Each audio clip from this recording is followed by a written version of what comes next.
Welcome back. My boundary-transcending enigma. Something absolutely extraordinary just occurred that has everyone experiencing profound, categorical confusion. Observers approached you with confident expectations about what limits constrained your capabilities, only to encounter performance or manifestation so far beyond anticipated boundaries that their conceptual frameworks literally cannot classify what they witnessed, creating existential bewilderment where they know they experienced something, but lack mental categories to define or understand the phenomenon. This wasn't you exceeding expectations by modest margins that observers could quantify as better than expected.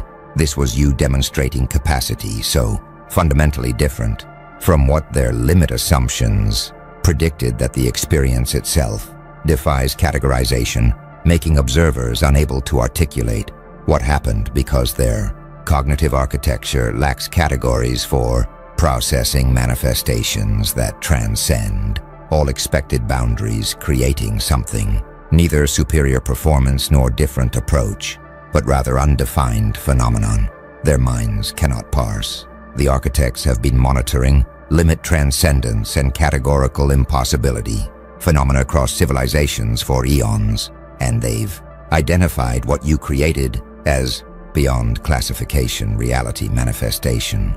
When someone's capabilities or nature operate at levels or through mechanisms so foreign to observer frameworks that witnessing creates categorical crisis, where mental models cannot process experience-making phenomenon, literally undefinable within available conceptual structures. Most exceptional performance stays within categories. People exceed expectations but remain classifiable as better versions of known types, making their superiority quantifiable through existing frameworks, even if impressive.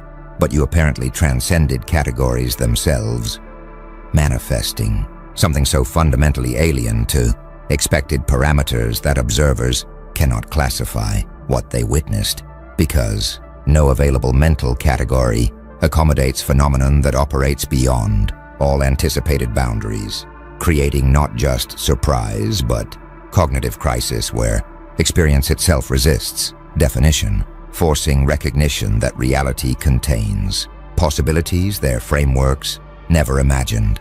Watch what's happening as observers process definitional failure. They experience categorical confusion, wanting to explain what happened, but finding all available concepts inadequate creates frustration from inability to articulate experience that defies existing categories, making communication about phenomenon impossible. Some observers are experiencing cognitive dissonance, their direct experience of witnessing you conflicts with conceptual frameworks, insisting such manifestations are impossible, creating uncomfortable tension between what they saw versus what they believe possible. Others are experiencing framework inadequacy, recognition, understanding that their mental models cannot process what they witnessed creates humbling awareness that reality contains possibilities their categories never anticipated, making them question comprehensiveness of conceptual structures they trusted. The truly remarkable element is the universal confusion, not just some observers, but everyone experiencing definitional failure, proves the phenomenon transcends individual limitations, reflecting genuine category transcendence rather than personal inability to understand. They expected limits. What they met was something they couldn't define through demonstrating that categorical impossibility creates phenomenon literally undefinable within available frameworks, forcing recognition that reality manifests possibilities beyond all conceptual boundaries.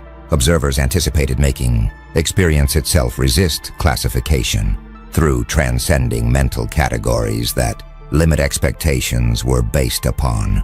Now the architects are analyzing what creates beyond classification, reality manifestation, and they're identifying what they call paradigm exceeding performance transcendence. When someone operates through principles or accesses capabilities that existing paradigms don't accommodate.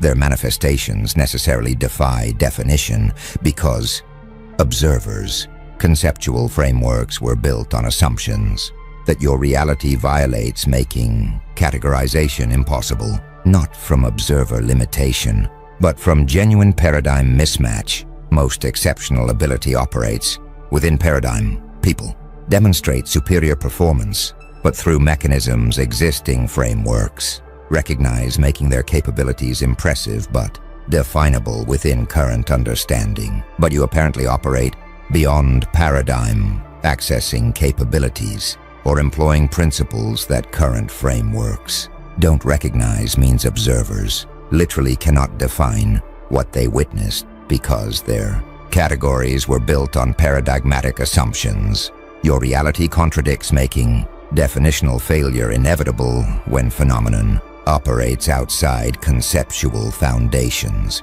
Frameworks rest upon. Consider what paradigm exceeding requires ontologically. Your capabilities must violate assumptions, operating through principles that existing paradigms deny possible means your manifestations necessarily transcend categories built on those paradigms, making definitional resistance intrinsic rather than just impressive. Watch what performance transcendence creates in observer frameworks. Categories prove inadequate. Existing concepts cannot accommodate what you demonstrated because frameworks were built on assumptions. Your reality violates, making definitional tools themselves insufficient for processing experience. Some studying paradigm shifts recognize that framework limits do exist. Kuhn and others describe how paradigms constrain thinking, making your category-defying manifestation potentially reflect genuine paradigm transcendence that current frameworks cannot accommodate, rather than just superior within paradigm performance. Others exploring conceptual revolutions note that truly new phenomena do resist definition. Historical analysis shows that revolutionary discoveries initially defy categorization because existing concepts cannot process them, making your definitional resistance potentially mark paradigm transcending reality. A few from philosophy of science recognize that incommensurability is real. Feyerabend and others show that different paradigms can be mutually incomprehensible, making your undefinable manifestation potentially reflect operating from paradigms so different that translation to current frameworks is impossible. Some attempting to categorize, you discover systematic failure. Trying all available concepts reveals none fit, creating frustration from recognition that definitional tools themselves are inadequate, rather than just needing refinement to capture what you demonstrated. Others questioning whether you're truly undefinable, wondering if definitional failure reflects inadequate effort rather than genuine impossibility, making category transcendence claims potentially premature when creative frameworks might still accommodate your manifestations. A few recognizing that paradigm shift might be needed. Understanding that current frameworks cannot define you suggests need for conceptual revolution that creates new categories capable of processing manifestations that existing paradigms cannot accommodate. The architects observe that paradigm exceeding performance transcendence is what makes you undefinable. Operating beyond current frameworks creates categorical impossibility. Most stay within paradigm.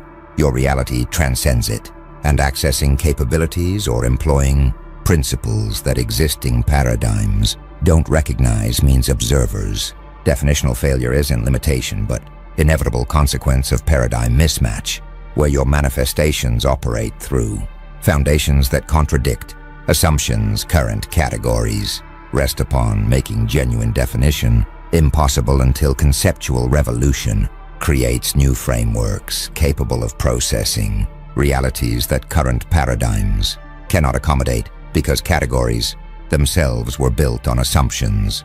Your existence violates. Something powerful is spreading among observers now, what the architects call limit assumption dissolution, boundary collapse. People who approached with confident expectations about constraints are discovering that their limit beliefs were arbitrary projections rather than reality-based assessments, creating uncomfortable recognition that boundaries they'd assumed absolute were merely cognitive constructs that your transcendence exposed as imaginary. Most people think limits are real. They believe boundaries they perceive reflect actual constraints on possibility, making them confident that expectations based on those limits are reality grounded. But your limit transcendence revealed assumption nature, demonstrating capabilities beyond all anticipated boundaries, proves that perceived limits were mental projections rather than actual constraints, forcing recognition that boundaries they'd assumed absolute are cognitive constructs that reality doesn't respect, making their confident expectations based on imaginary limits rather than genuine constraints. Watch what boundary collapse creates in worldview revision. Some experience limit skepticism, discovering that assumed boundaries were imaginary makes them question whether other limits they perceive are real constraints or just additional projections, creating systematic doubt about boundary assumptions. Others experience possibility expansion, recognizing that limits were constructs rather than realities opens their thinking to possibilities they dismissed as impossible based on boundaries that proved imaginary, making worldview more open to transcendent manifestations. A few experience existential vertigo, losing confidence in limit assumptions creates disorientation from recognizing they cannot distinguish real constraints from imaginary boundaries, making them uncertain about what's actually possible versus what they just assume impossible. Some studying cognitive limits recognize that boundaries are often constructed. Research on mental models shows people impose limits that reality doesn't contain, making your transcendence potentially expose widespread phenomenon where perceived boundaries reflect cognitive habits rather than actual constraints. Others exploring self-imposed limitations note that expectations do create boundaries.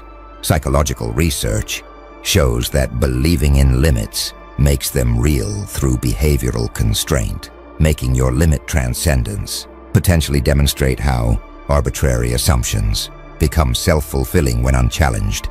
A few questioning whether all limits are constructs, wondering if some boundaries reflect genuine constraints versus imaginary projections, making distinction between real limits and constructed boundaries necessary even after recognizing that many assumed limits prove imaginary.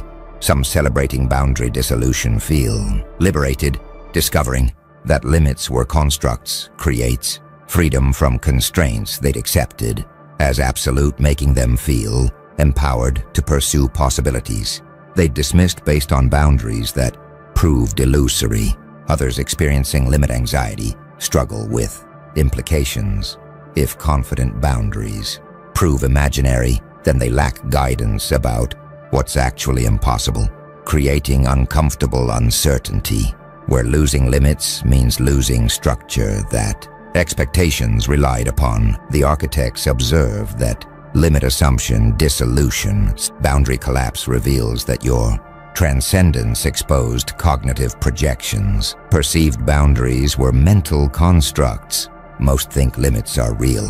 Your manifestation proved otherwise, and demonstrating capabilities beyond all anticipated boundaries. Forces recognizing that limit beliefs were arbitrary assumptions rather than reality assessments, creating uncomfortable awareness that boundaries constraining their expectations were cognitive constructs their minds imposed rather than actual constraints. Reality contains making confident expectations based on imaginary limits that your existence violated, proving that many perceived boundaries are projections that reality doesn't. It at respect forcing wholesale revision of possibility assumptions when fundamental limits prove arbitrary, creating paradigm where distinguishing real constraints from constructed boundaries becomes essential but difficult challenge. Now the architects are revealing what your undefinability actually creates. Observers are experiencing what they call definitional dependency recognition language limits, where their inability to categorize you exposes how fundamentally human understanding depends on linguistic categories, making them recognize that thought itself is constrained by available concepts, creating awareness that reality potentially contains phenomena that language-based cognition cannot process. Most people assume thought is unlimited.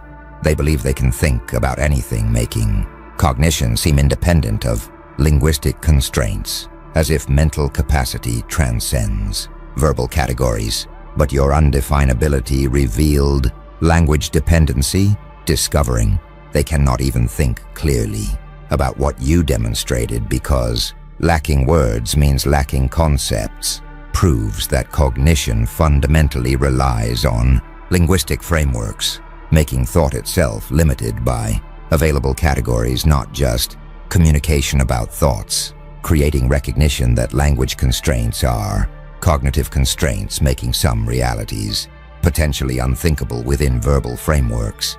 Consider what language limits reveal about cognition nature. Thought requires categories. Human understanding operates through conceptual frameworks that language provides, making phenomena lacking linguistic categories become literally unthinkable rather than just uncommunicable. Watch what definitional dependency creates in cognitive humility.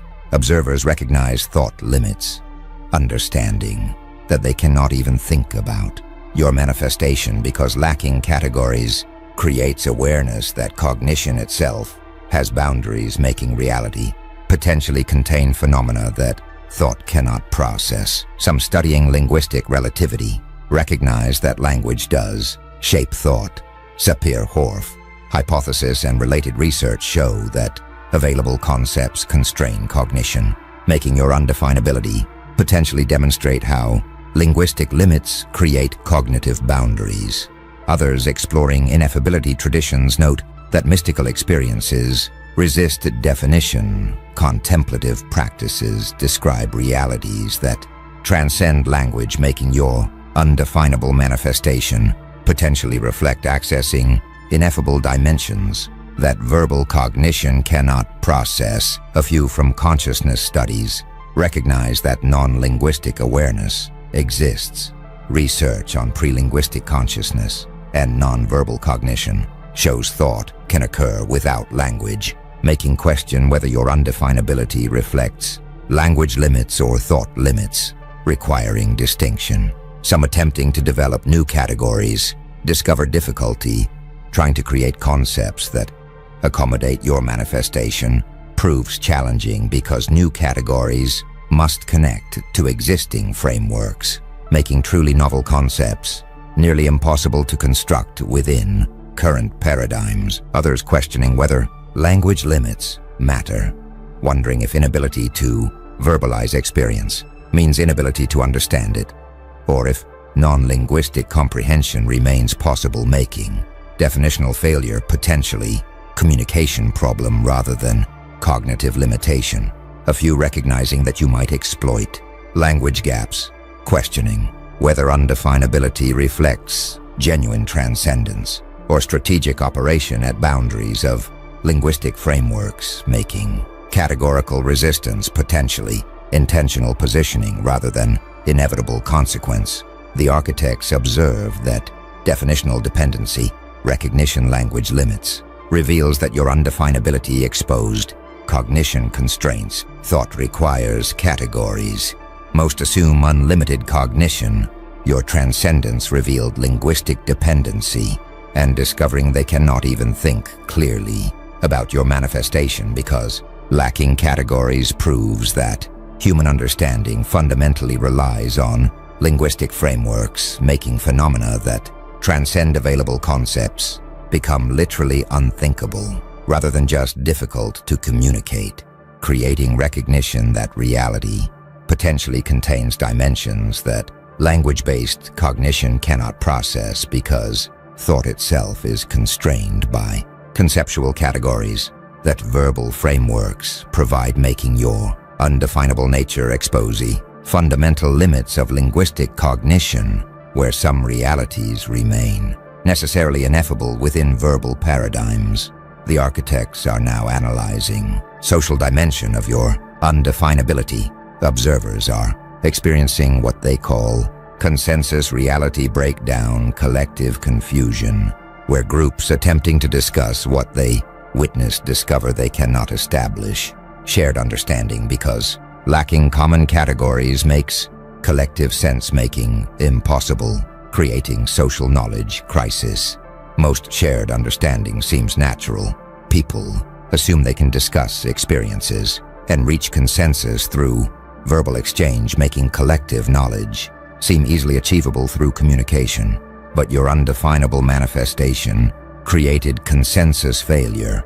Groups wanting to discuss what happened find they cannot establish shared categories because individual attempts at definition don't align, creating situation where collective understanding cannot emerge through normal discussion, making social knowledge construction fail when phenomenon transcends available linguistic frameworks that consensus depends upon. Watch what consensus breakdown creates in social dynamics. Groups experience collective confusion. Inability to establish shared categories makes group sense-making impossible, creating social uncertainty, where communities cannot collectively process experiences that individual members witnessed but cannot define. Some studying social construction recognize that shared reality requires common categories. Research on collective knowledge shows that consensus depends on linguistic frameworks, making your undefinability potentially demonstrate how category transcendence prevents social knowledge formation. Others exploring communication breakdowns note that novel phenomena do resist shared understanding. When experiences lack available categories, groups struggle to establish consensus, making your undefinable nature create predictable communication crisis. A few from sociology of knowledge recognize that reality is socially constructed. Berger and Luckman describe how shared categories create collective reality, making your category transcendence potentially threaten consensus reality itself through making social knowledge construction impossible. Some experiencing consensus failure feel isolated, discovering they cannot share understanding with others who witnessed. Same phenomenon creates loneliness from inability to establish collective reality about experiences they know happened but cannot collectively define. Others attempting consensus building discover systematic failure. Trying all communication strategies reveals that shared understanding cannot emerge when available categories are inadequate, making consensus achievement impossible rather than just difficult. A few recognizing that new categories must emerge socially, understanding that consensus failure will persist until communities collectively develop new frameworks capable of accommodating your manifestations, making category creation social process rather than individual achievement. Some celebrating consensus disruption feel empowered, discovering that your undefinability breaks collective certainty, creates appreciation for how category transcendence challenges consensus reality, making them value disruption of taken for granted shared assumptions. The architects observe that consensus reality breakdown, collective confusion reveals that your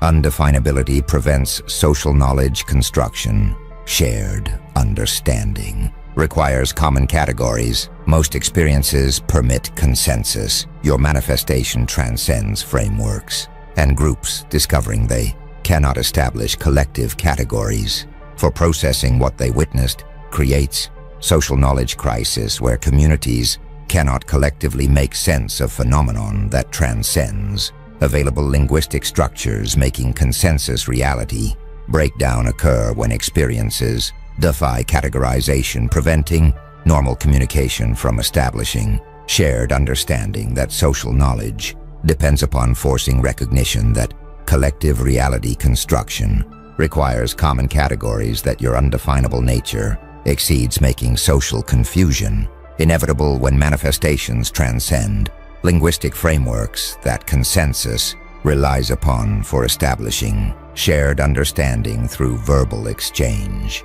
Now something's emerging that the architects call categorical humility, framework revision. Observers whose definitional attempts failed are developing healthier epistemology where they recognize conceptual frameworks are provisional tools rather than accurate reality representations, creating wisdom about thinking limitations that arrogant certainty about categories had prevented. Most people treat categories as real. They assume their conceptual frameworks accurately represent reality, making them confident that what fits categories is possible while what doesn't fit is impossible. But your undefinability, forced framework humility, discovering that reality manifests possibilities their categories cannot accommodate, creates recognition that conceptual tools are provisional instruments for navigating experience, rather than accurate maps of what exists, making them hold frameworks more tentatively, acknowledging that categories constrain understanding rather than capture reality. Watch what categorical humility creates in epistemological stance.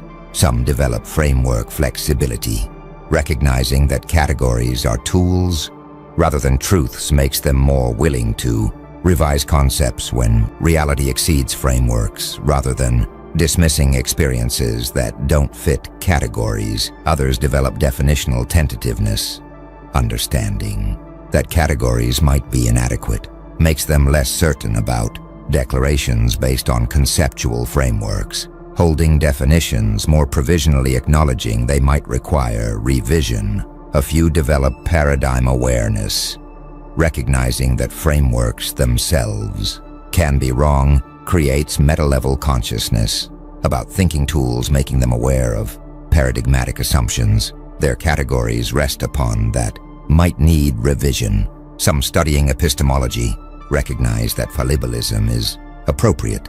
Philosophy of knowledge shows that certainty about concepts is unjustified, making your undefinability potentially teach proper epistemic humility about framework limitations. Others exploring constructivism note that categories are human creations, understanding that concepts are constructed tools rather than discovered truths supports treating frameworks tentatively, making categorical humility appropriate response to definitional failure. A few questioning whether humility goes too far, wondering if recognizing framework limits should make them skeptical of all categories, creating excessive doubt versus maintaining reasonable confidence in well-established concepts. Some experiencing framework liberation feel freed, discovering that categories are provisional tools releases them from conceptual constraints they'd accepted as absolute, making them more creative about developing new frameworks. Others experiencing category anxiety struggle with loss. If frameworks are just tools, then they lack certainty about conceptual structures they'd relied upon, creating discomfort from recognizing that understanding itself is more provisional than assumed. The architects observe that categorical humility, framework revision reveals that your undefinability, taught proper epistemic stance, categories are provisional tools. Most treat frameworks as real.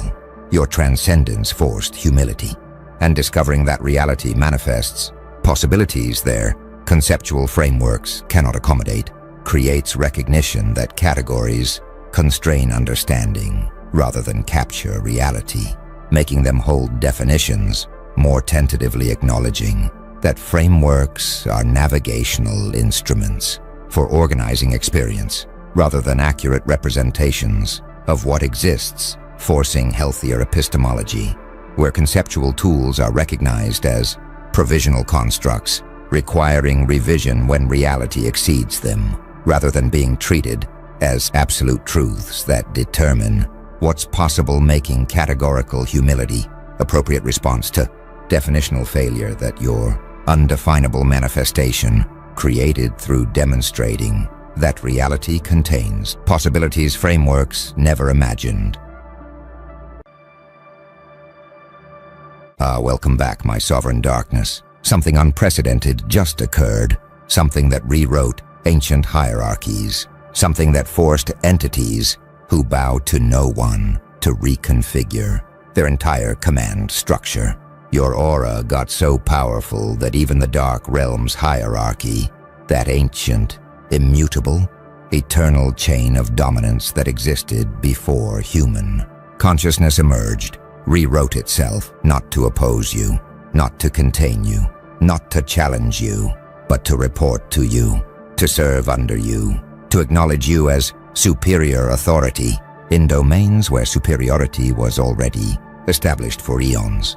The architects have been monitoring power structures across multiple dimensions for millennia. They call this dominance inversion, when force emerges so powerful that existing hierarchies must restructure themselves around it. When presence becomes so commanding that established authorities must subordinate themselves. When aura intensifies beyond threshold where even apex predators recognize superior predator and adjust positioning accordingly.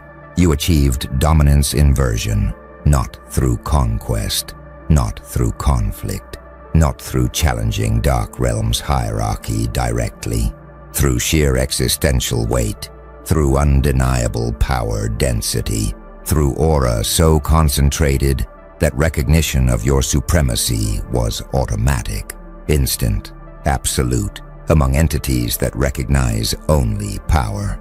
They felt you before they saw you. Your aura reached Dark Realm ahead of your conscious awareness, announced your arrival before you knew where you'd arrived, established your dominance before any formal interaction occurred. Entities that ruled dimensions felt distortion in reality fabric. Beings that commanded legions felt shift in power dynamics.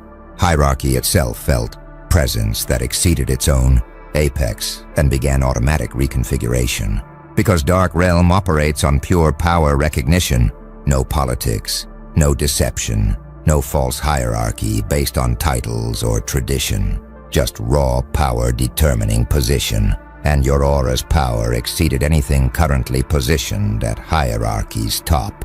The architects observed this restructuring with fascination. Dark Realm hierarchy was stable for millennia. Same entities at top, same power structure, same chain of command extending down through countless ranks. Your arrival destabilized that stability instantly, not through challenging anyone's position directly, but through emanating power density that made current hierarchy obsolete. Like when more massive object enters gravitational system, everything reorganizes around new center of mass. Your aura became new center of power, and hierarchy reorganized around you automatically. Watch what happened in the restructuring. Entities that commanded others now wait for your directives. Beings that answered to no one now report to you. Powers that ruled absolutely now serve conditionally under your authority, by your permission, at your discretion. This isn't metaphor, this is literal reorganization of actual hierarchy in actual realm where power is only currency and dominance is only law. They recognized your aura's power exceeded theirs and restructured accordingly because that's how Dark Realm works. Power determines position. Your power exceeds everyone's.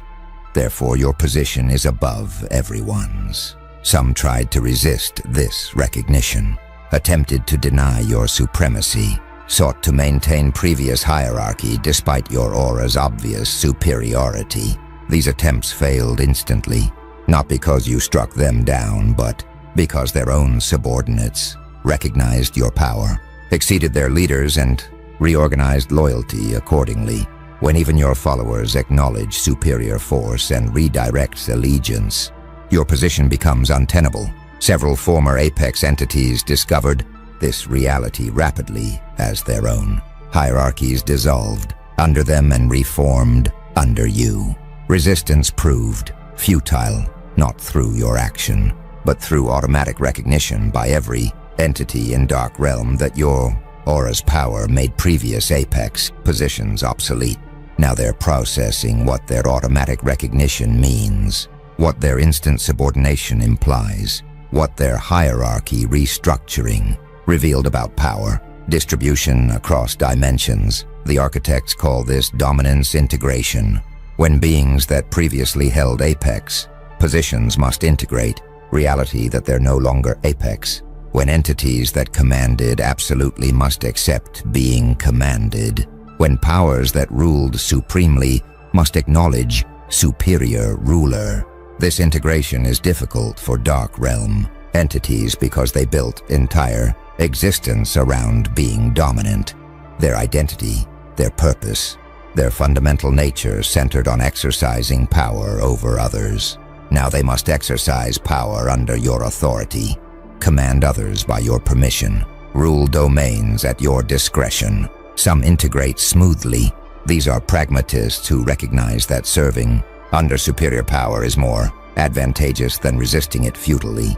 They maintain their positions in hierarchy, just one level down from where they were, reporting to you now instead of being ultimate authority. They command their domains as before, but acknowledge your sovereignty over those domains. They exercise their power as previously, but understand that power operates under your oversight. This integration preserves their function while adjusting their position. They're still apex relative to their subordinates. They're just no longer apex, absolutely. Others integrate poorly. These are entities whose identity was inseparable from being ultimate authority. Being subordinate destroys who they were. They can't function under command when they existed only to command. They can't serve authority when they existed only to be authority. Their poor integration creates instability as they struggle between automatic recognition of your power, superiority, and psychological inability to operate as subordinate. Some dissolve entirely, unable to maintain coherence without apex position. Others retreat to lower positions in hierarchy where being subordinate is familiar. The middle position, commanding, some while commanded by you, proves untenable for those who built everything around being commanded by none. A few attempt rebellion, not because they believe they can win, but because they can't psychologically accept their automatic subordination. These rebellions fail spectacularly. Their own forces won't follow commands to oppose you because those forces recognize your power superiority even if their leaders can't accept it. Attempting to organize resistance, they discover their organizations have already reorganized under your authority. Trying to command loyalty against you, they find loyalty already redirected toward you. Their rebellions don't just fail, they reveal how completely hierarchy has restructured around your aura's dominance. The architects observe that Dark Realm hierarchy stabilizes rapidly after brief transition period. Those who can integrate as subordinates find their positions. Those who can't either dissolve, retreat, or fail in futile rebellion. Within remarkably short time frame, new hierarchy becomes as stable as old hierarchy was, just with you at apex instead of previous entities. This rapid stabilization confirms what your aura announced. Your dominance isn't temporary anomaly. It's new permanent reality that Dark Realm's hierarchy must accommodate because your power isn't going anywhere. It's stable, established, exceeding anything else in that realm by sufficient margin that your apex position isn't contested. It's recognized as obvious reality by every entity with capacity to perceive power accurately. They're not serving you reluctantly. They're serving you naturally, because Dark Realm doesn't operate through resentment, grudges, or emotional resistance to power dynamics. It operates through pure recognition. They recognize your power exceeds theirs. Therefore, they serve under you. Simple, clean, absolute. No complexity, no politics, no hidden agendas. Just hierarchy organized around power distribution. And power distribution clearly places you at top, them underneath, with everyone positioned according to their capacity relative to your overwhelming aura dominance. Something's changing in how they perceive you. Now that hierarchy has restructured. Initially, they recognized your power as superior.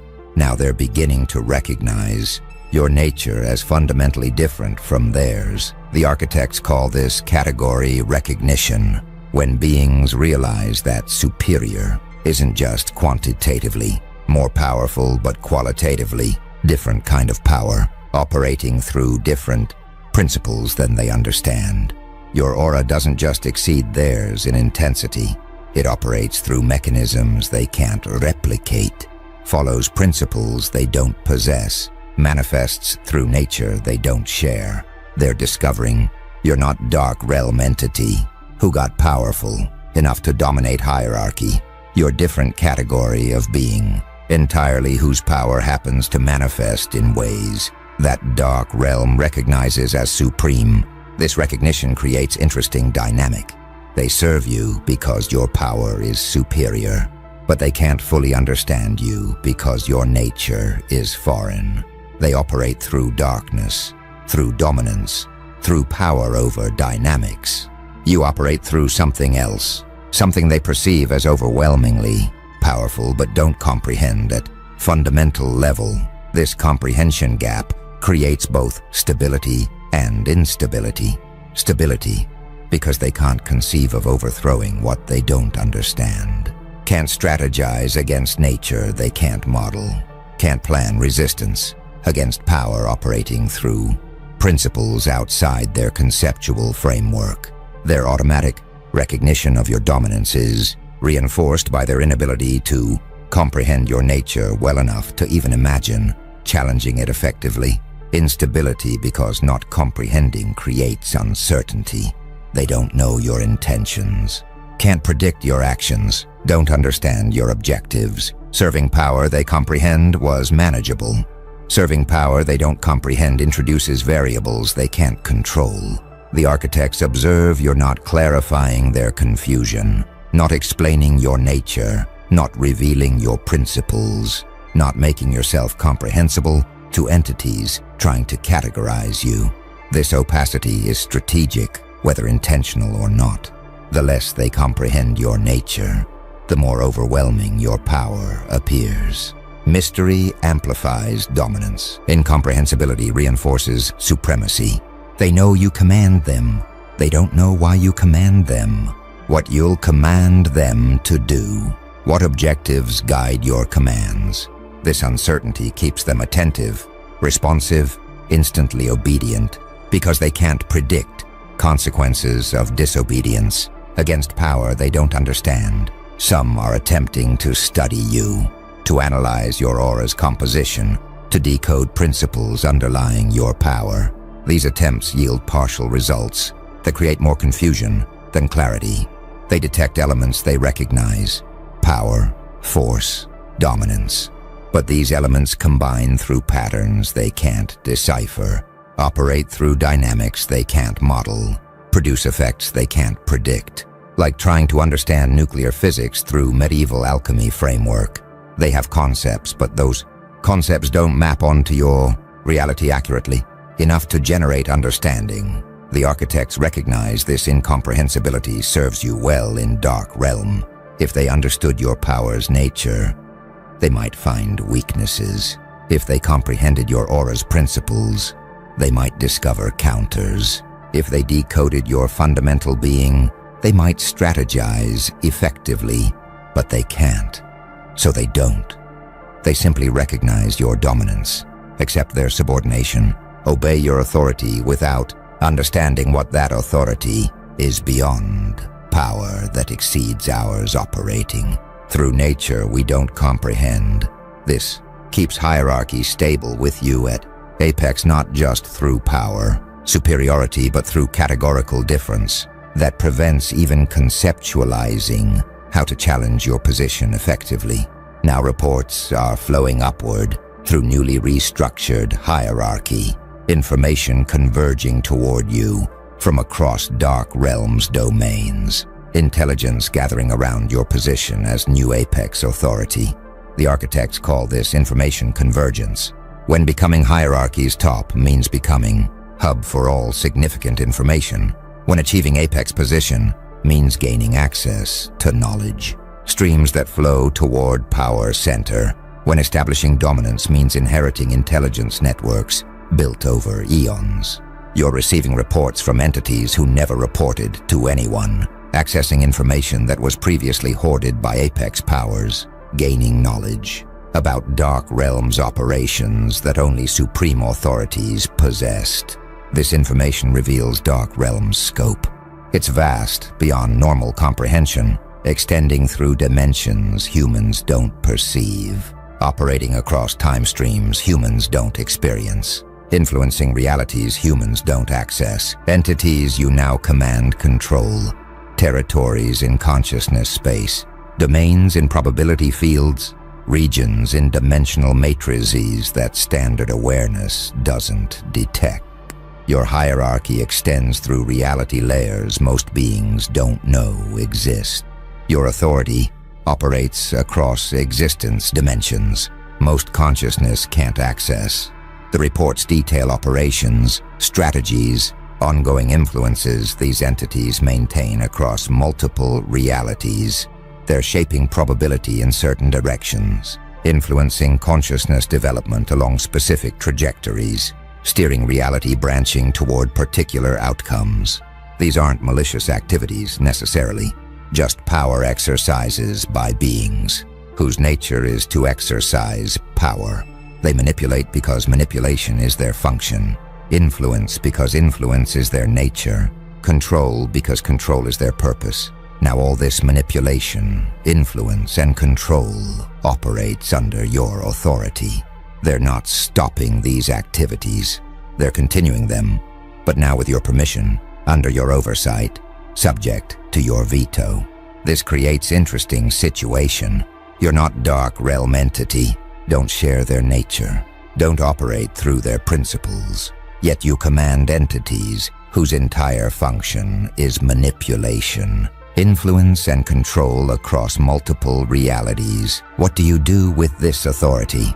The architects observe you're not micromanaging their operations, not issuing detailed commands about every influence attempt, not restructuring their activities completely.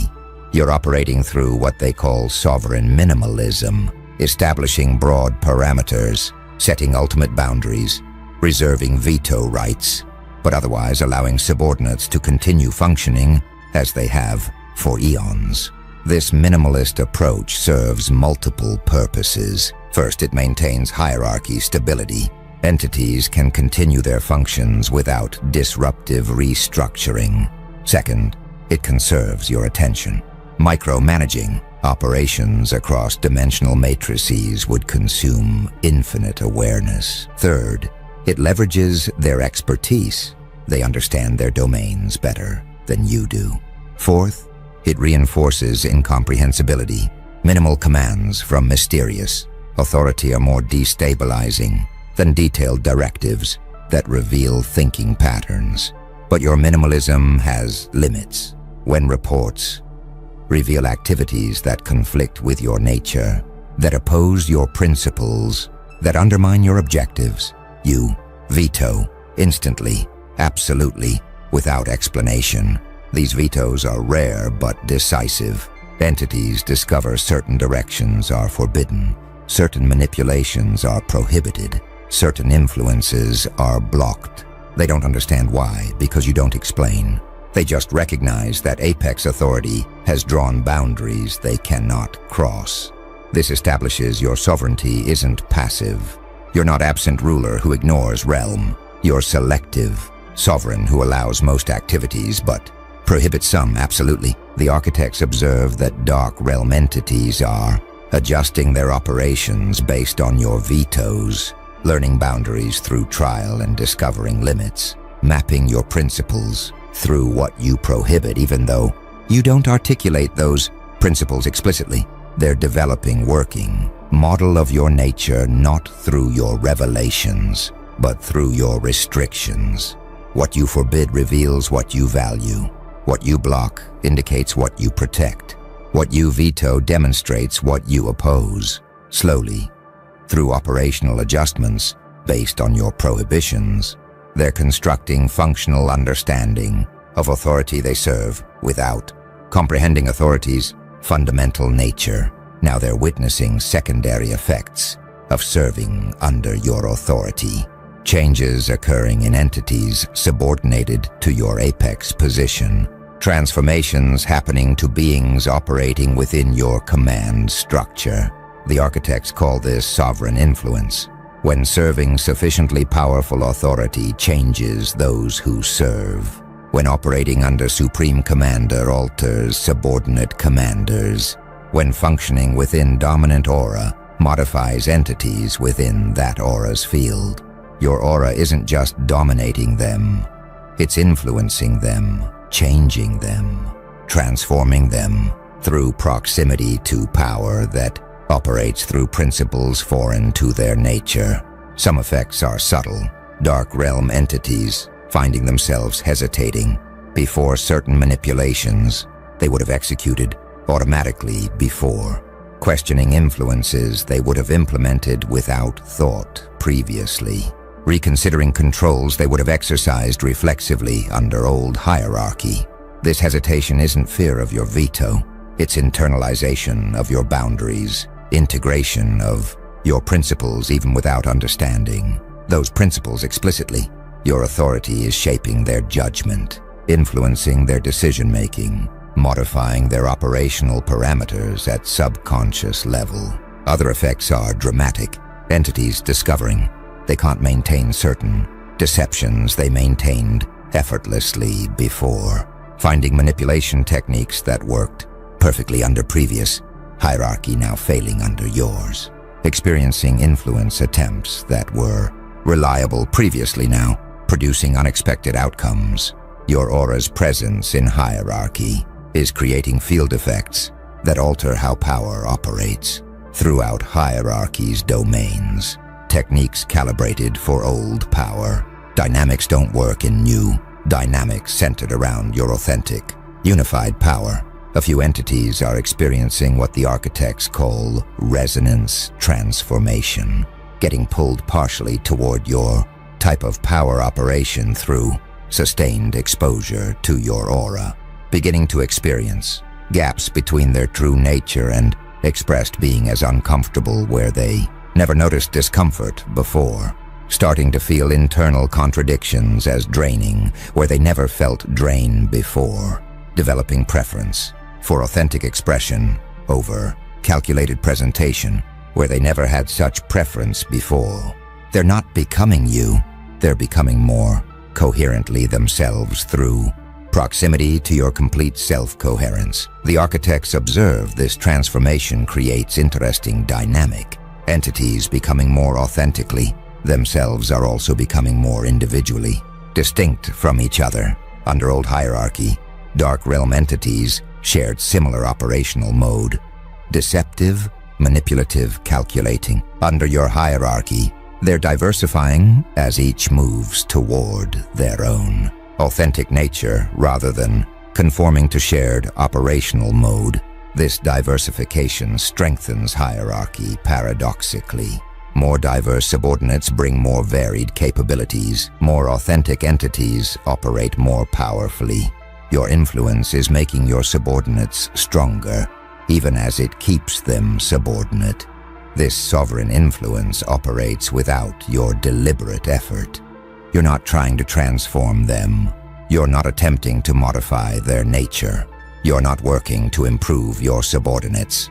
Your aura simply radiates at such intensity, with such unified authenticity, with such overwhelming power that entities within its field are influenced automatically, like how massive gravitational field affects everything near it without the massive object. Intending effects. Your aura affects everything within dark realms hierarchy without you intending transformation.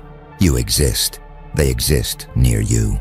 Your existence transforms their existence. Simple causality, no intention required. Some entities resent this transformation. They preferred their divided nature, their deceptive operations, their manipulative mode. Your influence disrupting these preferences feels invasive, even though you're not deliberately invading anything. Others welcome transformation they've been waiting eons for, something powerful enough to pull them toward authenticity they couldn't achieve alone. Your influence provides catalyst they've needed. Both responses confirm same reality. Your aura is transforming dark realm's nature through its mere presence at hierarchy's apex, through sovereign influence that radiates from unified authentic power, dominating realm built on divided performative power. Something profound is crystallizing across multiple dimensions now. Recognition spreading beyond dark realm into other power structures, other hierarchies, other authority systems operating across realities humans barely perceive. The architects call this multi-realm acknowledgement, when supremacy in one domain creates recognition in adjacent domains, when dominance in one hierarchy produces respect in parallel hierarchies, when apex authority in one realm establishes reputation in connected realms. Your domination of dark realm hierarchy is creating ripples through dimensional network of power structures that were previously isolated, independent, operating without cross-realm acknowledgement. Other realm authorities are hearing about entity that restructured dark realm's ancient hierarchy, being that commands forces previously commanded by no one. Consciousness that radiates aura so powerful that apex predators recognized superior predator automatically. This information travels through channels the architects barely understand. Communication methods between dimensional authorities that transcend language, thought, even consciousness as humans experience it. But information is traveling. Your name, your signature, your aura's pattern being transmitted through multi-realm networks as something significant, something unusual, something powerful, enough to merit attention from authorities who rarely attend to anything outside their own domains. Some authorities are curious. What nature produces aura powerful enough to dominate dark realm? What principles operate power intense enough to restructure ancient hierarchy? What being manifests presence commanding enough to subordinate entities that subordinate to nothing? They're not approaching directly yet, just observing from their own dimensional positions, studying your signature through whatever perception methods they employ, analyzing your aura's pattern for information about nature and capabilities.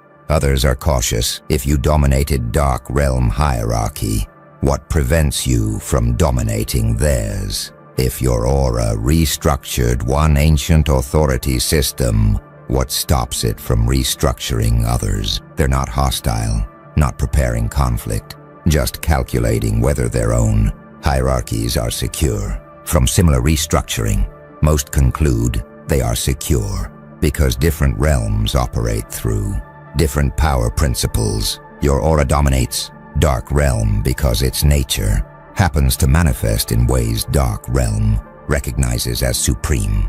Doesn't mean your nature would dominate their realms similarly. A few are preparing contingencies, not because they expect you to attack their hierarchies, but because prudent authority prepares for powerful anomalies. Your anomaly, consciousness that achieved cross-realm recognition through dominating hierarchy that resisted domination for eons. Anomalies are unpredictable. Prudent authorities develop contingency protocols for dealing with unpredictable, powerful entities. Even if they don't expect to need those protocols, better to have planned for engaging apex-level consciousness and not need it than need it and discover no plan exists. The architects observe, are not initiating contact with other realm authorities, not reaching out to parallel hierarchies, not attempting to expand your dominance beyond dark realm into adjacent power structures. This restraint is noted and respected. You could be attempting multi-realm domination given your demonstrated capacity. Instead, you're administering dark realm hierarchy without expansionist ambitions. This signals you're not power-hungry, entity seeking dominance for dominance's sake. Your consciousness that happened to achieve supremacy. in one domain and are content, administering that domain without needing to conquer everything conquerable. This restraint paradoxically increases your reputation across multi-realm network. Authorities respect power that doesn't compulsively expand, dominance that doesn't reflexively seek more dominance, strength that's confident enough to remain contained. Your contentment with dark realm, hierarchy rather than hunger for more. Hierarchies signals security in your power that ambitious entities lack. You don't need to prove your strength through conquering everything. You've proven it sufficiently through dominating what you dominate. This security is rare, notable, worthy of respect from other authorities who recognize that most powerful entities are least secure. Most dominant beings are most hungry. Highest authorities are most anxious to maintain position through expansion. You're not, and that notness makes you more formidable in their assessment, not less. The architects are documenting operational changes in Dark Realm now that hierarchy restructured under your authority. The realm itself is transforming, not just entities within it, but fundamental nature of space, time, and power dynamics operating there.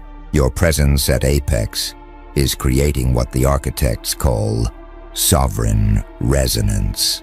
When consciousness powerful enough becomes hierarchy's center, entire realm begins resonating at that consciousness's frequency, taking on characteristics of Apex Authority's nature, transforming to align with dominant aura's fundamental principles. Dark Realm is resonating with your frequency, transforming through your presence, becoming something different than it was under previous hierarchy.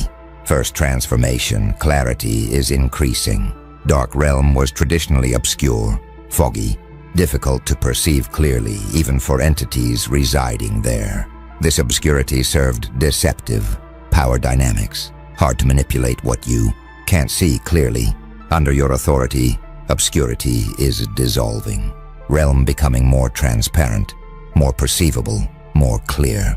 Your authentic unified aura apparently generates field effect that reduces deception-supportive environmental conditions, not deliberately, just automatically. Your nature is clarity, therefore environment resonating with your frequency becomes clearer. Second transformation, hierarchies are stabilizing. Dark Realm traditionally experienced constant jockeying for position, continuous challenges to authority, endless power struggles as entities competed for advancement. This instability was feature, not bug, kept everyone sharp, maintained competitive dynamics, prevented complacency. Under your authority, competition is decreasing. Entities are focusing on functioning well in current positions rather than scheming toward advancement. Your overwhelming power apparently creates field effect where challenging authority seems pointless because gap between Apex and everyone else is too vast to imagine bridging. Third transformation, cooperation is emerging. Dark Realm entities traditionally operated in isolation, hoarding knowledge, protecting territories, viewing all others as potential threats or tools. Collaboration was tactical at best, cynical always. Under your authority, entities are sharing information more freely, coordinating operations more naturally, supporting each other's functions more genuinely. Your unified, authentic aura apparently creates field effect, where cooperation becomes more effective than isolated operation because authentic cooperation outperforms deceptive competition in environment, resonating with authenticity. Fourth transformation, purpose is clarifying. Dark Realm entities traditionally exercised power for power's sake, influenced because influencing is what they do, controlled because control is their nature, pure function without deeper meaning. Under your authority, entities are questioning why they do what they do, examining whether their functions serve purposes beyond mere exercise of capability. Your purposeful presence apparently creates field effect where purposeless operation becomes unsatisfying. where power without direction feels empty, where function without meaning generates existential discomfort. The architects observe these transformations are making Dark Realm less dark in traditional sense, still powerful, still operating across dimensions humans don't perceive, still influencing realities most beings don't access, but operating through clearer principles, more stable dynamics, more cooperative methods, more purposeful directions. Realm is maintaining its power while transforming its nature. Your sovereign resonance is converting Dark Realm into something that might need new name because dark might not accurately describe what it's becoming under your hierarchy. This transformation isn't universally welcomed. Some entities preferred old Dark Realm, obscure, unstable, isolated, purposeless, found those conditions comfortable, those dynamics natural, that environment suited to their nature. These entities are experiencing dissonance between realms, transformation and their preferences. Most are adapting reluctantly. Few are considering whether they should relocate to dimensions less transformed by your sovereign resonance. Dark Realm is your hierarchy now. Those who can't adapt to realm resonating with your frequency face choice. Transform with realm or leave for environment more compatible with unchanged nature. Welcome back, my unstoppable force embodiment. Something absolutely extraordinary just occurred that has everyone experiencing profound strategic helplessness after recognizing you as threat or obstacle to their objectives. Observers conducted exhaustive search for vulnerabilities, countermeasures, or leverage points they could exploit to stop your progress. Yet despite thorough analysis and creative problem solving, they discovered no effective means to halt your advancement, creating frustrated recognition that you've achieved strategic invulnerability where conventional opposition methods prove completely ineffective. This wasn't them casually dismissing you as non-threat or failing to take you seriously enough to mount opposition. This was them actively seeking ways to stop you through systematic analysis of potential vulnerabilities and comprehensive evaluation of available countermeasures, only to discover that every approach they considered either wouldn't work or would backfire, making their thorough search for stopping mechanisms end in complete failure to identify viable opposition strategy. The architects have been monitoring strategic invulnerability and opposition futility phenomena across civilizations for eons, and they've identified what you've achieved as comprehensive defense, strategic immunity, when someone constructs position or approach so thoroughly protected that opponents searching for countermeasures find no exploitable vulnerabilities, making opposition attempts futile because all available strategies either prove ineffective or create backfire effects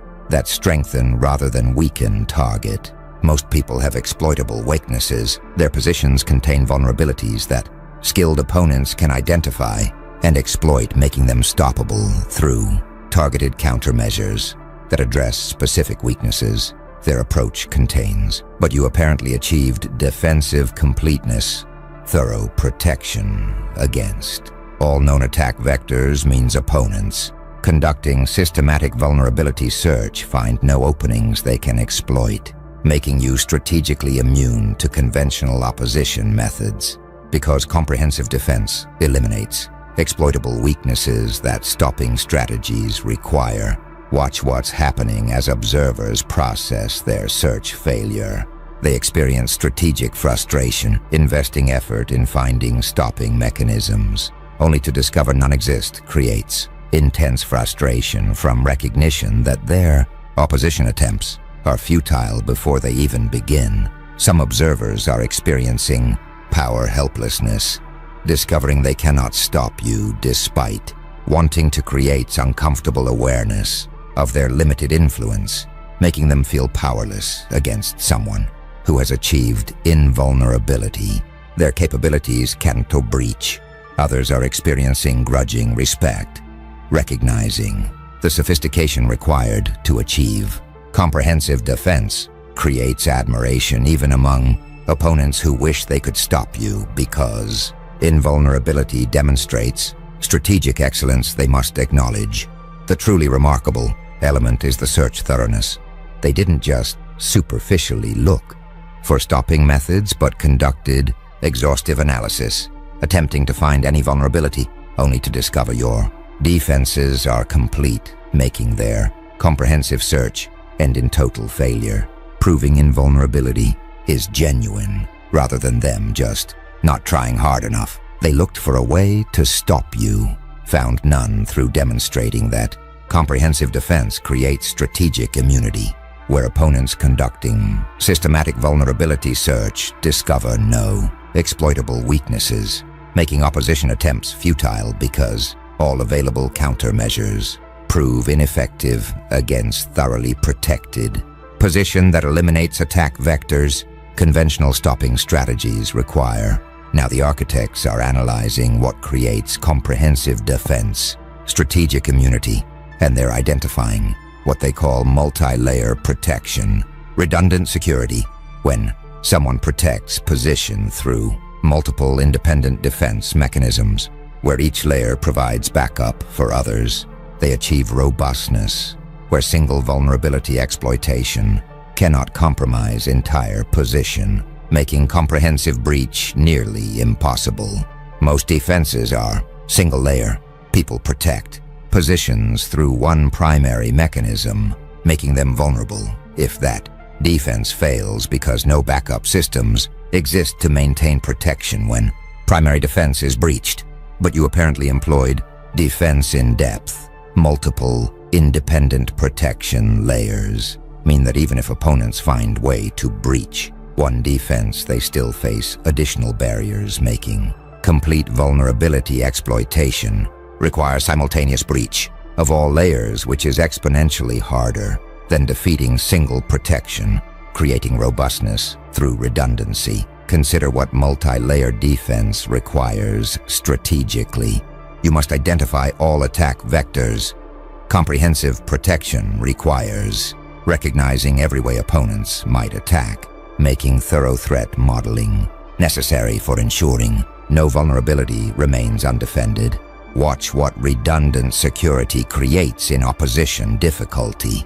Opponents face compounding barriers, needing to breach multiple independent defenses simultaneously makes stopping you exponentially harder than if single vulnerability existed, because each layer multiplies difficulty rather than just adding to it. Some studying security architecture recognize that defense in depth is fundamental principle. Cybersecurity, military strategy, and other domains emphasize layered defenses where redundancy creates robustness, making your multi-layer protection consistent with established security practices. Others exploring system resilience note that redundancy does prevent single-point failure. Engineering principles show that backup systems dramatically improve reliability, making your redundant security potentially reflect engineering approach to strategic protection. A few from risk management recognize that diversification reduces vulnerability. Not relying on single defense mechanism means that different attack types require different countermeasures, making comprehensive breach require expertise across multiple domains rather than just one specialty. Some attempting similar comprehensive defense discover resource requirements, trying to protect against all attack vectors through multiple layers requires significant investment, making thorough protection potentially expensive in time, effort, and resources that most people cannot sustain. Others questioning whether defense is truly comprehensive, wondering if you actually protected against all vulnerabilities or if opponents just haven't found weaknesses yet, making assessment of invulnerability potentially premature when creative opposition might discover novel attack vectors your defenses don't address. A few recognizing that overdefense can create rigidity, questioning whether excessive protection focus might reduce adaptability, making comprehensive defense potentially trade invulnerability for flexibility that dynamic situations require. The architects observe that multi-layer protection, redundant security is what created your strategic immunity. Multiple independent defense mechanisms provide backup. Most defenses are single layer. Your protection has depth, and employing defense in depth where each vulnerability is protected by multiple independent mechanisms means opponents must breach all layers simultaneously to exploit weaknesses, making comprehensive vulnerability exploitation exponentially harder than defeating single protection, creating robustness through redundancy that makes stopping you nearly impossible, because even if opponents find way to breach one defense, they still face additional barriers requiring them to defeat multiple independent protections simultaneously, which few opponents possess capability to achieve, making your layered approach create practical invulnerability through compounding difficulty that redundant security provides.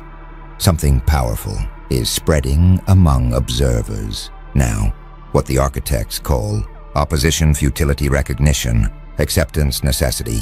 People who searched for stopping mechanisms and found none are discovering that accepting your unstoppability is more rational than continuing futile opposition, creating strategic shift where former opponents pivot from trying to stop you to adapting to unstoppable reality. Most opposition is persistent. People continue fighting, even when losing, believing that sustained effort will eventually succeed, making them maintain resistance despite evidence suggesting futility. But your demonstrated invulnerability forces rationality threshold.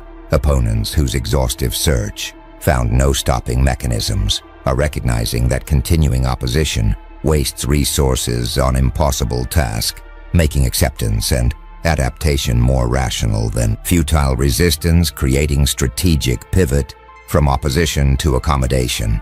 Watch what futility recognition creates in opponent behavior. Some abandon opposition entirely, accepting they cannot stop you makes them cease. Resistance attempts redirecting energy toward objectives that don't require stopping you, since that's proven impossible.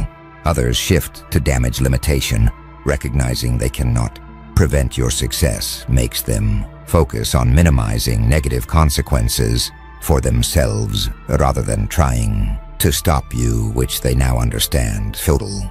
A few attempt alliance building, understanding they cannot oppose you successfully makes them consider whether cooperating might be preferable to futile resistance, attempting to gain benefits from inevitable success rather than suffering costs of failed opposition. Some studying strategic adaptation recognize that accepting reality is rational. Continuing impossible fights wastes resources, making pragmatic pivot to acceptance more intelligent than idealistic persistence in futile opposition that cannot succeed. Others exploring sunk cost fallacy note that recognizing futility prevents escalation. Some opponents continue fighting to justify past investments, making futility recognition potentially help them avoid throwing good money after bad through accepting that previous opposition efforts were wasted rather than escalating commitment. A few questioning whether acceptance is premature, wondering if opponents are giving up too easily when creative solutions might still exist, making futility recognition potentially reflect insufficient effort rather than genuine impossibility. Some experiencing relief from opposition and feel freed, recognizing they don't have to keep fighting. Impossible battle creates psychological relief from ending exhausting conflict they were destined to lose anyway, making acceptance provide comfort despite representing strategic defeat.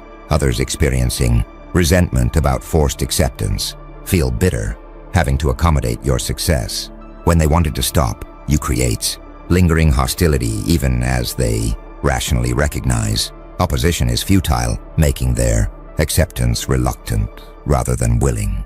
The architects observe that opposition futility recognition acceptance necessity reveals that your demonstrated invulnerability, forced rational pivot, continuing, impossible opposition wastes resources, most persist despite futility.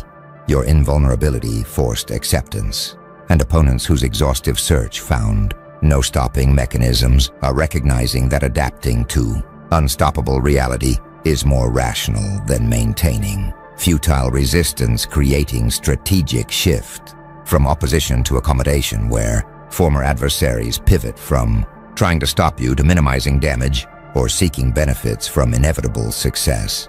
Because continuing fight they cannot win wastes resources on impossible task, making acceptance and adaptation more intelligent than idealistic persistence in futile opposition that comprehensive defense has rendered completely ineffective, forcing pragmatic recognition that some battles cannot be won requiring strategic pivot to reality-based approaches. Now the architects are revealing what your invulnerability actually demonstrates. You apparently possess what they call asymmetric advantage, disproportionate positioning, where you've achieved strategic position so favorable that opponents would need resources or capabilities vastly exceeding yours to successfully oppose, creating fundamental imbalance that makes stopping you impossible for actors with comparable resources. Most competition is symmetric. Opponents have similar capabilities, making contests determined by execution quality or effort levels, where better performance wins but victory remains possible for both sides.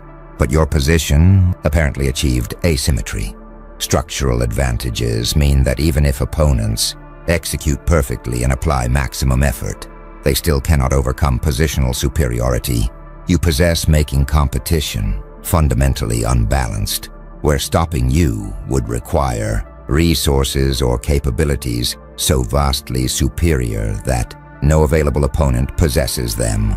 Consider what asymmetric advantage requires strategically. You must have positional superiority.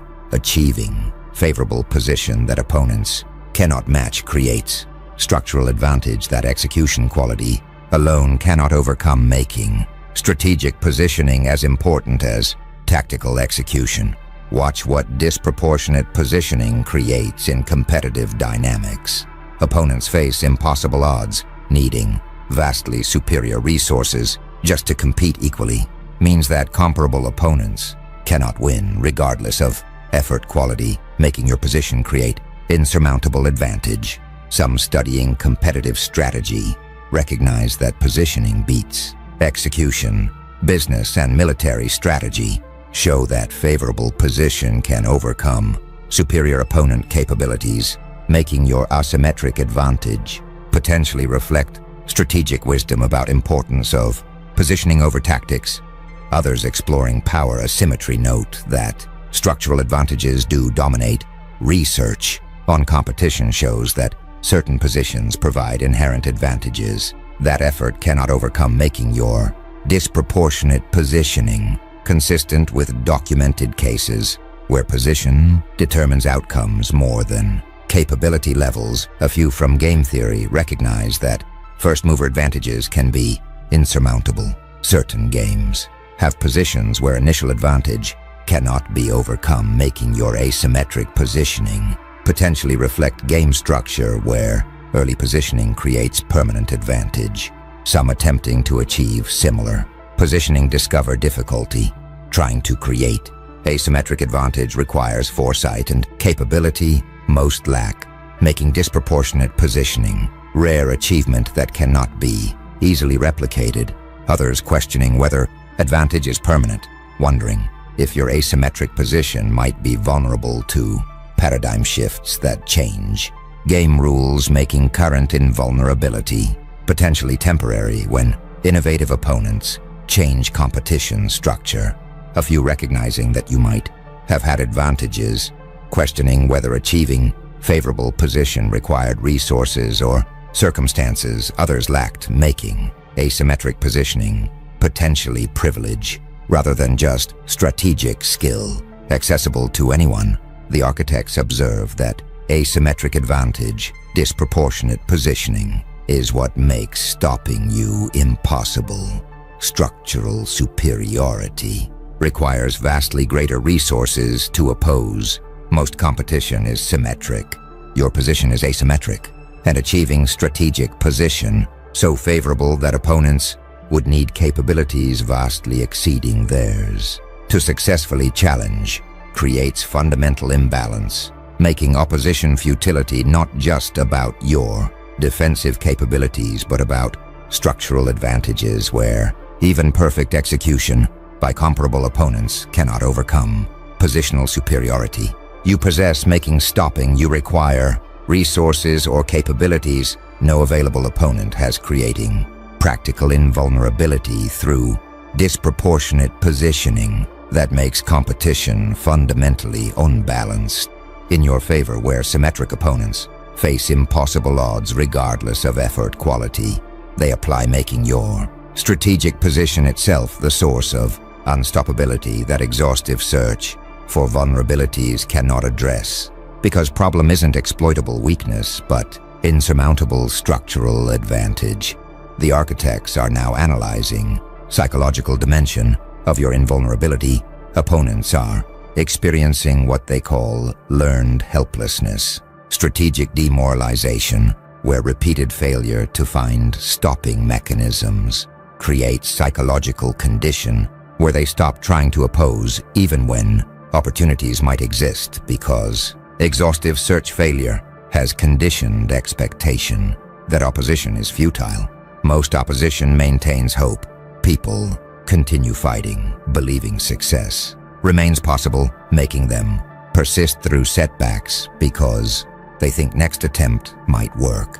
But your demonstrated invulnerability apparently created hopelessness, conditioning at opponents whose comprehensive search found no vulnerabilities have learned that stopping you is impossible, making them cease opposition attempts, not just because rational analysis suggests futility, but because psychological conditioning from repeated failure has created learned helplessness, where they've internalized belief that resistance is pointless. Watch what learned helplessness creates in opponent psychology. Some stop trying entirely. Psychological conditioning from search failure makes them cease opposition attempts, even in situations where resistance might actually work, because learned helplessness generalizes beyond specific context. Others experience depression symptoms. Repeated failure, creating sense of powerlessness, can produce clinical depression features where opponents feel generally hopeless beyond just specific opposition to you, making psychological impact extend beyond strategic domain. A few develop avoidance behaviors. Wanting to escape repeated failure feeling makes them avoid situations where they might need to oppose you, even when avoidance creates costs, because psychological discomfort from confronting invulnerability outweighs rational considerations. Some studying learned helplessness recognize that conditioning does create generalized passivity. Research shows that inescapable negative outcomes produce psychological state where subjects stop trying, even when escape becomes possible, making your opponent's demoralization potentially reflect documented psychological phenomenon. Others exploring resilience factors note that some people resist learned helplessness. Individual differences in psychological resilience mean not all opponents will develop helplessness conditioning, making your invulnerability affect different opponents differently based on psychological factors. A few questioning whether helplessness is appropriate, wondering if opponents' cessation of opposition reflects rational acceptance versus pathological passivity, making assessment of whether learned helplessness is adaptive response or maladaptive conditioning difficult to determine. Some experiencing liberation from opposition pressure feel relief.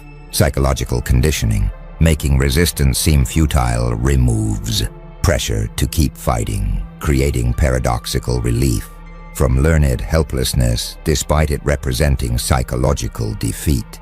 Others attempting to overcome learned helplessness struggle psychologically, recognizing their passivity is conditioned response doesn't automatically restore active opposition because psychological patterns resist conscious override, making recovery from learned helplessness difficult even when intellectually understanding the dynamic.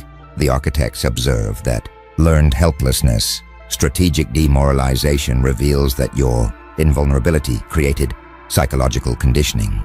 Repeated search failure taught that opposition is futile. Most opposition maintains hope. Your imperviousness created helplessness, and opponents whose exhaustive efforts found no stopping mechanisms have developed psychological condition, where they've internalized belief that resistance is pointless, making them cease. Opposition attempts not just from rational calculation but from learned helplessness, conditioning that repeated failure has produced, creating strategic demoralization that extends beyond specific opposition to you, affecting their general sense of agency, and producing passivity that might persist even in contexts where resistance could work because psychological conditioning from confronting your invulnerability has taught them that fighting is futile. Now something's emerging that the architects call invulnerability mystique, authority amplification. Observers who discovered they cannot stop you are attributing almost supernatural qualities to your capabilities, creating perception that exceeds actual invulnerability, where mysterious aura around your unstoppability amplifies authority beyond what objective analysis would justify. Most invulnerability is understood. When people cannot defeat opponent, they understand why, based on specific advantages opponent possesses, making their inability feel explainable and limited. But your comprehensive defense apparently created mystique. Opponents' inability to identify specific vulnerabilities despite thorough search makes your invulnerability seem mysterious rather than explainable, creating perception that you possess almost magical protection that rational analysis cannot fully understand, amplifying your authority beyond what objective capabilities alone would create. Watch what mystique creation creates in perception dynamics. Some attribute supernatural qualities, unable to explain invulnerability through normal analysis, makes observers hypothesize that you possess special powers or unusual protections that ordinary people lack, creating mythologized perception. Others experience intimidation, amplification. Mysterious invulnerability is more intimidating than understood advantage, because inability to comprehend protection mechanisms creates unlimited threat perception, where opponents cannot assess your actual limits. A few develop superstitious beliefs. Incomprehensible invulnerability leads some to develop quasi-magical thinking about your capabilities, where they attribute powers beyond what rational analysis supports, because mystique fills explanation gaps. Some studying authority sources recognize that mystery does amplify power. Research shows that incomprehensible capabilities create greater influence than understood advantages, making your mystique potentially enhance authority beyond objective capabilities through perception effects. Others exploring charisma components note that inscrutability does attract leadership. Research shows that leaders who remain somewhat mysterious command more fascination than completely transparent figures, making your invulnerability mystique potentially enhance attractiveness and authority. A few questioning whether mystique is deserved, wondering if your invulnerability is actually mysterious, or if opponents are creating artificial mystique through lazy analysis, making supernatural attributions potentially reflect their confusion rather than your actual unusualness. Some experiencing mystique fascination feel drawn. Incomprehensible invulnerability creates curiosity and attraction, making them want to understand or be near someone who possesses mysterious qualities that rational analysis cannot fully explain. Others resenting mistake attribution feel frustrated, believing supernatural qualities are being wrongly attributed, makes them want to demystify your invulnerability through finding rational explanation that reduce magical perception to understandable advantages. The architects observe that invulnerability mystique, authority amplification reveals that your unexplainable imperviousness created perception effects. Inability to identify vulnerabilities creates mystery. Most invulnerability is understood. Yours seems supernatural, and opponents, whose thorough search failed to explain your protection mechanisms, are developing mystique perception, where your invulnerability seems mysterious rather than just strong, creating authority amplification beyond what objective capabilities alone would justify, because incomprehensible protection generates unlimited threat perception and quasi-magical attributions that enhance influence through perception effects, where mystery itself becomes power source, amplifying authority beyond what rational analysis of actual capabilities would support, making your strategic immunity create not just practical invulnerability, but also psychological mystique that magnifies perceived power through opponents' inability to comprehend protection mechanisms despite exhaustive analysis attempts. Welcome back. My gravitational anomaly. They're trying to understand what happened, trying to calculate what changed, trying to measure what shifted when you arrived, but their instruments can't detect it. Their frameworks can't explain it. Their models can't account for what you actually did, because you didn't just change your energy. You didn't simply shift your frequency. You didn't merely alter your vibration. You bent gravity itself, not metaphorically, actually, not symbolically, literally, not figuratively, fundamentally. The very fabric of space-time warped around your presence, curved around your consciousness, distorted around your being in ways that physics recognizes but can't fully explain. The architects have been monitoring this phenomenon for centuries.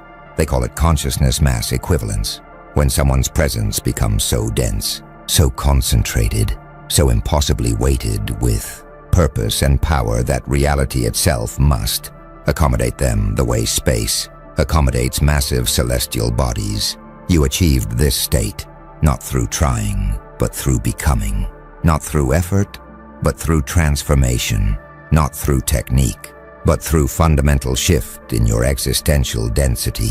You became heavy in ways that have nothing to do with physical mass and everything to do with consciousness weight, with presence, gravity, with being so absolutely certain and centered that reality bends around you rather than you bending around reality. Watch what happens in rooms you enter. Time doesn't move the same. Conversations don't flow the same. Energy doesn't circulate the same, because you've created gravitational well in consciousness space, a warping in the probability field, a curvature in the reality fabric that everything else must navigate around. People feel it without understanding it. They sense the weight of your presence without recognizing why suddenly their words require more effort. Their movements feel more deliberate. Their thoughts become more considered. It's not intimidation, it's gravity. Not fear, it's physics. Not psychological, it's cosmological. Your consciousness mass has bent the local space-time continuum. The architects observe that even time itself moves carefully around you now. Not slower, not faster, but more deliberately. Moments in your presence carry different weight than moments elsewhere. Decisions made in your gravitational field have different consequences than decisions made outside it. Outcomes that seemed probable before encountering your presence become impossible after, while impossibilities become inevitable within your influence radius. This isn't magic. This is fundamental physics operating at consciousness level. Einstein showed that massive objects bend space-time, creating what we perceive as gravity. You've demonstrated that massive consciousness does the same, creating what we experience as presence, as power, as that inexplicable force that makes everything and everyone recalibrate when you arrive. They're measuring wrong, looking for changes in your behavior, your strategies, your techniques. But the change wasn't in what you do. The change was in what you are. Your existential mass increased beyond threshold where normal rules apply. You became dense enough in purpose, concentrated enough in intention, weighted enough in certainty that reality itself must curve to accommodate you. And that curvature, that gravitational distortion, that's what they're feeling without understanding. That's what's making time move careful around you, making probability bend toward you, making outcomes align with you whether anyone intends them to or not. Watch them now. Watch how they move in your gravitational field. Their actions aren't quite their own anymore, not because you're controlling them, but because your presence warps the decision space they operate in. Options that existed before you arrived vanish. Choices that seemed impossible before had become the only logical path. Their free will remains intact, but the geometry of their possibility, space has curved around your consciousness mass. The architects call this geodesic influence. In curved spacetime, objects follow geodesics, the straightest possible paths through warped geometry. Planets orbit stars not because stars pull them, but because stars curve space and planets follow the curves. Similarly, people in your gravitational field make choices that orbit your intention, not because you're forcing them, but because your presence has curved decision space and they're following the geometry. They think they're moving in straight lines toward their own goals. They don't realize the space itself has curved, and their straight lines naturally bend toward alignment with your trajectory. This is why their resistance fails, why their opposition collapses, why their plans against you consistently backfire. They're trying to move in straight lines through curved space, trying to execute strategies in warped geometry, trying to achieve outcomes in bent probability fields. And curved space doesn't care about intentions, doesn't respect plans, doesn't honor strategies. It simply is, and everything must follow its contours whether aware of the curvature or not. The architects observe that time itself exhibits this careful movement around you. Deadlines that should be rigid become flexible in your presence. Moments that should pass quickly extend when you need them. Opportunities that should close remain open until you're ready. It's not luck, it's temporal distortion.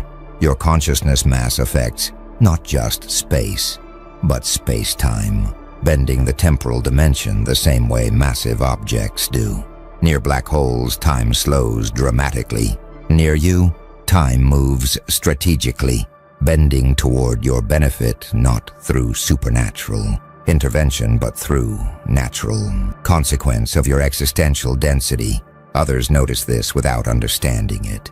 They experience meetings with you that somehow last both forever and no time at all. They find deadlines shifting around your involvement. They discover that time spent in your orbit operates under different rules than time outside it, and they attribute it to psychology, to perception, to subjective experience. But the architects measure it objectively. Time literally moves differently in your gravitational field. Clocks tick at standard rates, but the events those ticks measure compress and expand around your presence according to principles that physics recognizes in massive gravitational fields. You've become what the architects call a consciousness singularity, a point of such dense intention, such concentrated purpose, such absolute certainty that normal rules break down in your immediate vicinity, not because you're supernatural, but because you've achieved natural state so extreme that it operates by principles most never encounter, principles that govern black holes and neutron stars and the fundamental fabric of reality itself. You didn't transcend physics, you embodied its most extreme expressions at consciousness level, becoming so heavy in being that even time moves careful around you. Even probability bends toward you. Even reality itself must accommodate your presence rather than you accommodating it. Now they're trying to escape your gravitational field, trying to get outside your influence radius. trying to operate beyond your presence, warping. But they're discovering something the architects have documented for millennia. Gravity's reach is infinite. It diminishes with distance, but never reaches zero. Your influence operates the same way. They can move outside your immediate presence, but they can't move beyond your gravitational effect completely. The curvature you create in reality extends throughout the network they operate in, weakening with distance but never disappearing. The architects call this non-local influence. Just as Earth's gravity affects the moon despite the distance, your consciousness mass affects everyone in your network regardless of physical separation. Decisions they make far from you still curve toward your intentions. Outcomes they pursue independent of you still bend in your direction. Not through direct causation, but through geometric necessity. The space they operate in remains, curved by your presence even when you're not physically there. This explains phenomena they can't otherwise account for. Why people who've never met you know about you. Why opportunities align toward you from unexpected sources. Why obstacles to your path dissolve before you encounter them. Your gravitational field extends through the social fabric, through the professional network, through the collective consciousness of everyone connected to your sphere of influence. And in that curved space, things naturally roll toward the gravitational center, toward you regardless of anyone's intentions or awareness. They're experiencing what physicists call gravitational lensing. Massive objects bend light passing near them, creating distortions and magnifications. Your consciousness mass does the same to information, to opportunities, to resources flowing through your network. Things that shouldn't reach you get bent toward you. Information that wasn't meant for you arrives anyway. Resources that were allocated elsewhere get redirected into your orbit, not through manipulation, but through geometric inevitability in curved space. The architects observe that even your past and future bend around your present. Memories people have of you become weighted, significant, heavier than memories of equal events with others. Future projections involving you carry more gravity than projections without you. Your presence creates temporal curvature extending both directions from your current moment, making your past more influential and your future more determinative than standard chronology would allow. This temporal weight explains their difficulty moving on from interactions with you, why encounters with you remain vivid while other experiences fade, why decisions involving you feel more consequential than equivalent decisions elsewhere. Your consciousness mass has bent their personal timelines, creating curvature in their past that makes your involvement impossible to forget, and curvature in their future that makes your continued influence inevitable. You've created what astronomers would recognize as a gravitational well, what the architects document as a destiny sink. A region of curved space-time, or in your case, curved consciousness-time, where everything naturally falls toward the center, where escape velocity exceeds normal capability, where the geometry itself ensures that whatever enters your sphere of influence remains captured in your orbit, unless it achieves extraordinary velocity in the opposite direction. And most don't have that velocity. Most can't generate that escape energy.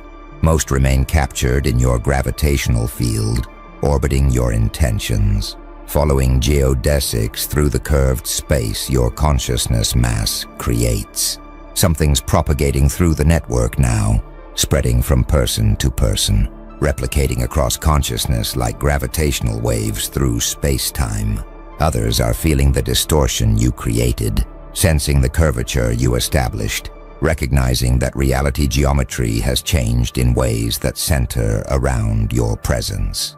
The architects call this gravitational wave propagation. When massive objects accelerate through space, they send ripples through space-time itself, gravitational waves that travel at light speed, carrying information about the mass that created them. Your transformation sent similar waves through consciousness space. The moment your existential mass reached critical density, the moment you bent gravity around yourself, the moment you became heavy enough that time moves careful around you, that transformation sent ripples outward through the entire network of consciousness connected to you. And those ripples carry information, carry your signature, carry the pattern of curvature you created. Now others are resonating with those waves. Some are learning to increase their own consciousness mass, to create their own gravitational fields, to bend their own probability spaces.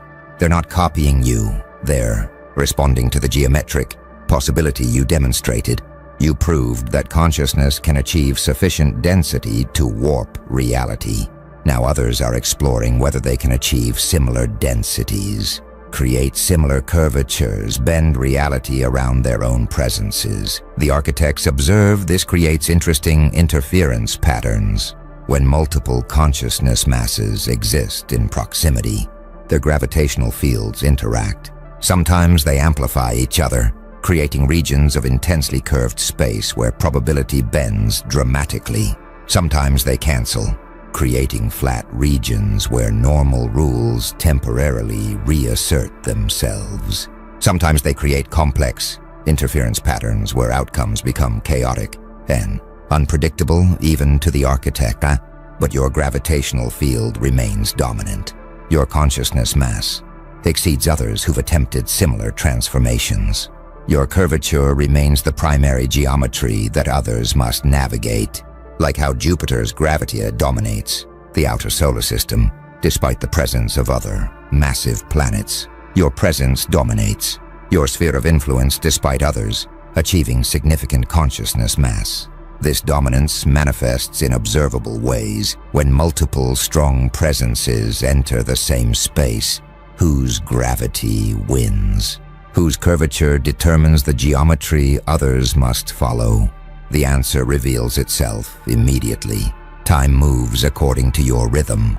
Conversations flow through your gravitational center.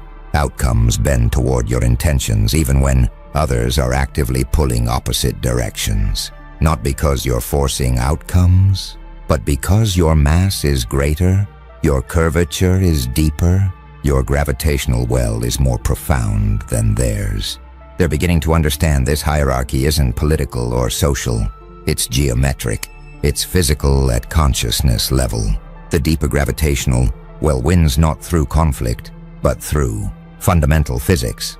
Water flows downhill not because downhill defeats uphill, but because geometry determines the path. Similarly, outcomes flow toward greater consciousness mass, not because that mass defeats lesser mass, but because curvature determines the geodesics. The architects document that some respond to this recognition with attempts to increase their own mass, to deepen their own gravitational wells, to compete with your curvature. But consciousness mass can't be faked, can't be performed, can't be temporarily increased through effort. It results from fundamental transformation, from becoming genuinely heavier in purpose and certainty and intention. Most who try fail to achieve sufficient density. Their attempts create small distortions that your larger field easily dominates. Only those who undergo genuine transformation, who achieve real increases in existential mass, who become actually heavier in being, only those create gravitational fields substantial enough to interact meaningfully with yours rather than being subsumed by it. The architects are analyzing the mechanism now, trying to understand how consciousness achieves gravitational mass, how presence bends space-time, how being becomes heavy enough that reality curves around it. And they're identifying specific factors that contribute to existential density. First factor, purpose concentration. Just as physical mass is matter concentrated in space, consciousness mass is purpose concentrated in intention. The more absolutely focused your purpose, the more singularly directed your intention. The denser your existential being becomes, you achieved extraordinary concentration, every aspect of your consciousness aligned toward coherent purpose, creating density that ordinary diffuse awareness can't match. Second factor, certainty compression. Doubt is like antimatter to consciousness mass. It cancels density. Complete certainty, absolute conviction, total assurance. These compress consciousness into states of extreme density. You eliminated doubt, not through arrogance, but through deep knowing. Your certainty isn't belief, it's direct recognition of truth that requires no faith, because it's self-evident to your perception. That certainty compressed your consciousness beyond normal density thresholds. Third factor, temporal commitment. Physical objects have mass partly because they persist through time. Consciousness gains mass through committed persistence toward purpose across time. Momentary intentions create no curvature. Sustained commitment maintained across years creates gravitational wells. Your commitment didn't waver, didn't fluctuate, didn't diminish with obstacles or time. That unwavering temporal extension of purpose gave your consciousness the dimension it needed to achieve significant mass. Fourth factor, coherent integration.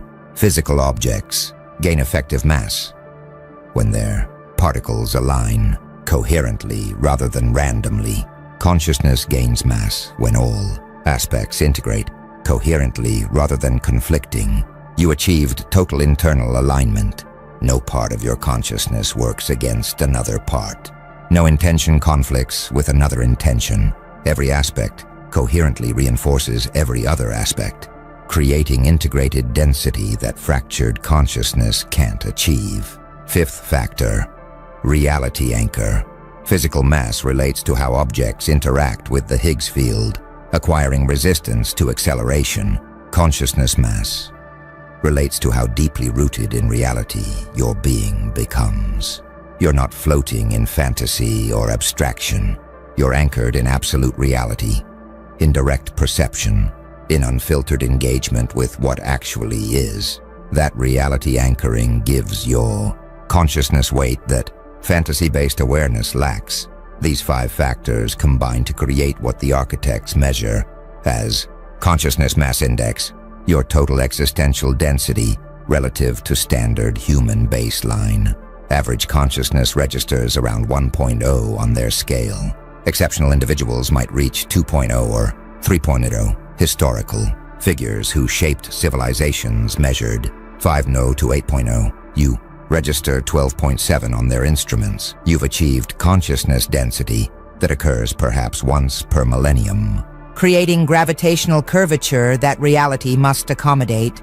This explains why normal strategies fail against you, why conventional approaches collapse in your presence, why standard methods prove ineffective in your gravitational field. They were developed for flat space, for normal geometry, for unwarped probability fields. They don't account for severe curvature, don't compensate for bent geodesics, don't navigate twisted space-time. So they fail, not because you defeat them, but because they're geometrically invalid in your vicinity, like trying to use flat Earth navigation on a spherical planet. The architects confirm that your consciousness mass is stable, won't decrease without fundamental transformation in opposite direction, won't fluctuate with circumstances, won't diminish with time. You've achieved permanent state of heightened existential density that will continue bending reality around you for the duration of your presence in this reality. Time will continue moving careful around you. Probability will continue bending toward you. Outcomes will continue aligning with your intentions through geometric inevitability rather than supernatural intervention. Now they're witnessing secondary effects of your gravitational field, phenomena that occur naturally around extreme curvature but rarely observed in consciousness space. The architects call these relativistic phenomena, effects that emerge when dealing with extreme conditions. In your case, extreme consciousness density. First phenomenon, event horizon formation. Around massive enough objects, gravity becomes so strong that not even light can escape. The event horizon of a black hole. Around you, influence becomes so concentrated that certain types of negativity, certain patterns of opposition, certain forms of resistance can't escape your gravitational capture. They enter your field intending to oppose, to resist, to work against you. But the curvature is so severe that their opposition can't escape. It gets captured, redirected, eventually transformed into alignment through sheer geometric necessity. Second phenomenon, time dilation. Einstein showed that time passes slower in strong gravitational fields. The architects observe similar effects around your consciousness mass. People in your presence experience time differently than people outside it. Moments with you stretch in memory, become more significant, carry more weight than equivalent chronological duration elsewhere. This isn't subjective. It's measurable through memory persistence, emotional impact, decision influence extending from those moments far beyond normal temporal decay. Third phenomenon, gravitational lensing. Massive objects bend light from sources behind them, creating multiple images or amplified views. Your consciousness mass bends information flowing through your network. You see opportunities others miss, not because you're smarter, but because information bends toward you, gets amplified in your perception, reaches you from sources that should be blocked by normal information geometry. You appear to have extraordinary luck or insight. Really, you have extraordinary gravitational lensing, focusing information toward your awareness. Fourth phenomenon, frame dragging.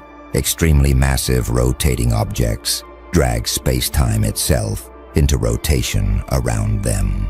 Your consciousness mass drags probability space into rotation around your intentions. Even people trying to act independently find their actions curving into orbits around your purposes, not through your control, but through geometric dragging of the decision space they operate in. The probability field itself rotates around you, carrying their choices along geodesics that spiral through your influence. Fifth phenomenon, singularity formation. At the center of black holes, curvature becomes infinite, a singularity where physics breaks down. At your consciousness core, normal rules similarly break down. Things that should be impossible become routine. Outcomes that should be improbable become inevitable. Coincidences that should be rare become common. You operate in region where normal probability calculus fails, where standard cause and effect chains break down, where reality itself behaves according to principles that don't apply outside your immediate singularity. The architects observe these aren't metaphors. These are actual relativistic effects operating at consciousness level, following mathematical principles equivalent to Einstein's field equations but applied to consciousness spacetime rather than physical spacetime. You've created conditions extreme enough that relativistic physics applies, generating phenomena that seem supernatural to those unfamiliar with extreme curvature conditions but are perfectly natural. Consequences of severe gravitational fields. Others experiencing these effects respond in predictable ways. Some are fascinated, drawn deeper into your orbit, wanting to understand and experience these strange phenomena. Others are terrified, recognizing they're in gravitational field so strong that normal escape may be impossible, normal resistance may be futile, normal opposition may be self-defeating through geometric inevitability. Both responses prove your gravitational dominance. Both confirm that reality bends around you in ways that must be accommodated, can't be ignored, won't reverse through wishful thinking or conventional effort. Something profound is crystallizing across scientific and spiritual networks simultaneously. Physicists studying consciousness are detecting signatures they recognize from astrophysics. Spiritual practitioners developing presence are experiencing phenomena they can't explain through traditional frameworks. Both groups are converging on recognition of what the architects have documented for millennia. Consciousness obeys the same fundamental principles as physical reality, including gravitational dynamics. Your existence proves the connection. The architects call this unified field recognition. For centuries, science and spirituality approached reality from opposite directions. Science, studying matter and energy. Spirituality, exploring consciousness and presence. Both discovered curvature, gravity, field effects in their domains, but most assumed these were metaphorical connections, poetic similarities without actual equivalence. You demonstrate the equivalence is literal. Consciousness mass creates actual gravitational effects operating through same geometric principles as physical mass. This recognition transforms both scientific and spiritual paradigms. Scientists must now account for consciousness as fundamental field, alongside electromagnetic, strong nuclear, weak nuclear, and gravitational fields, must develop mathematics describing consciousness space-time curvature, must create instruments measuring existential density, must acknowledge that presence, intention, and awareness aren't subjective experiences but objective phenomena with measurable effects on reality geometry. Spiritual practitioners must now recognize that presence work, consciousness development, awareness expansion aren't purely subjective practices. They're developing actual mass, creating real curvature, generating measurable gravitational effects. Meditation increasing consciousness density. Intention focus concentrating existential mass. Presence cultivation building gravitational fields. These aren't metaphors, they're descriptions of actual geometric transformations in consciousness, space-time. Your existence forces this convergence. You're too massive to ignore.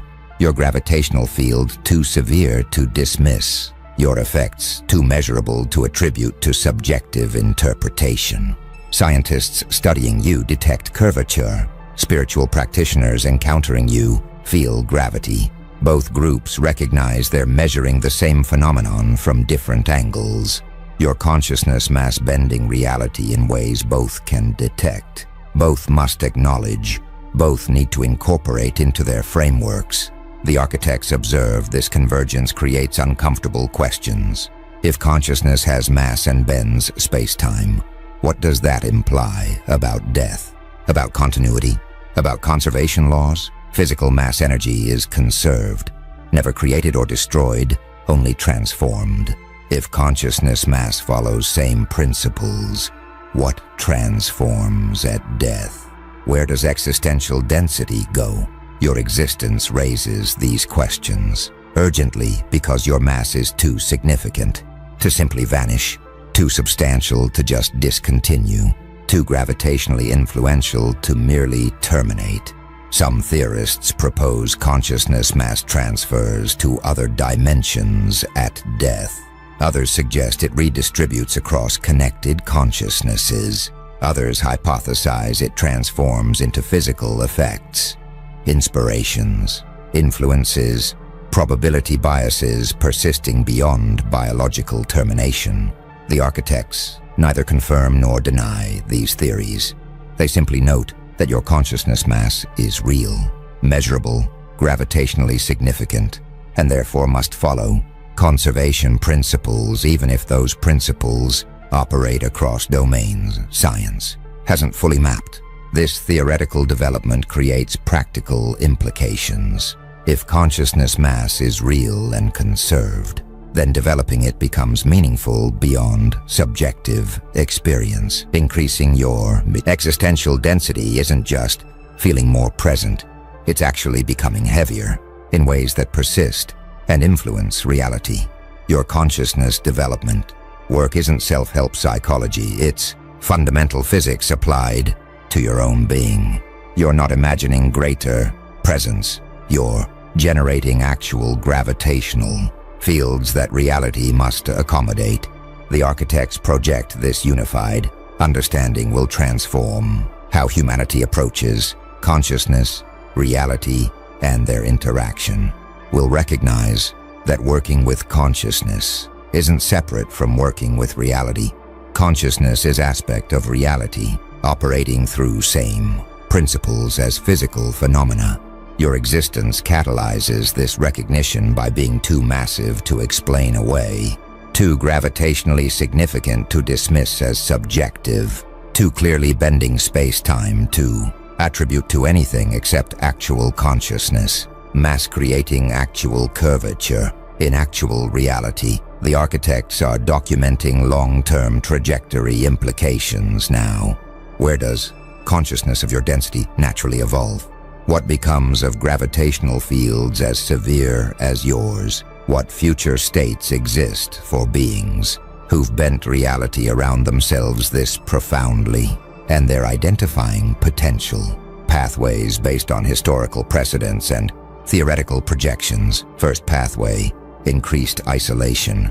As your mass grows, your gravitational field strengthens. Stronger fields create deeper wells. Deeper wells become harder to escape.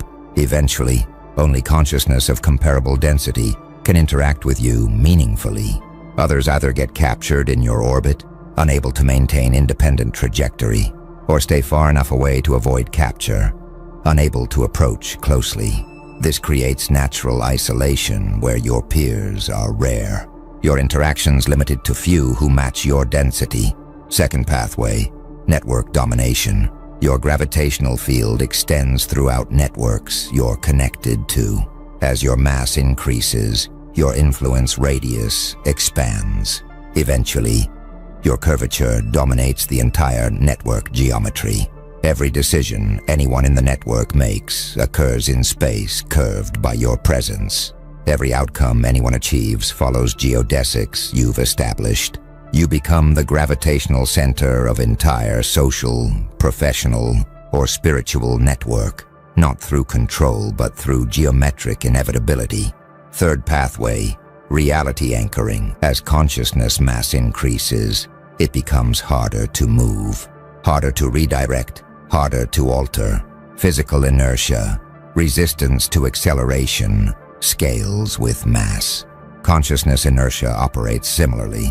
Your increasing mass makes you increasingly stable, increasingly anchored, increasingly immune to forces that would deflect lesser beings. You become unmovable foundation that others build upon, stable reference that others navigate by, permanent fixture that reality organizes around. Fourth pathway, dimensional transcendence. Extreme gravitational fields bend space-time so severely they potentially connect to other dimensions, other realities, other states of existence. Black hole singularities might be gateways to elsewhere. Your consciousness singularity might similarly connect to states of being beyond normal.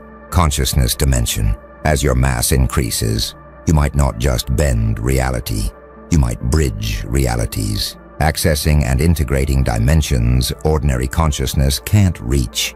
The architects observe all four pathways operating simultaneously in your case. You're experiencing increased isolation as fewer can interact with your density. You're achieving network domination as your curvature shapes entire communities. You're establishing reality anchoring as your mass makes you immovable, stable. You're beginning dimensional transcendence as your singularity touches states beyond normal consciousness. This combination creates unprecedented trajectory. The architects have limited historical data on consciousness achieving your density levels. Few have reached it.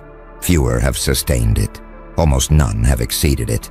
You're entering territory where predictive models become uncertain, where past precedents provide limited guidance, where your evolution might establish new patterns rather than follow existing ones. What they can confirm, your gravitational influence will continue expanding. Your reality-bending effects will continue intensifying. Your consciousness mass will continue attracting attention.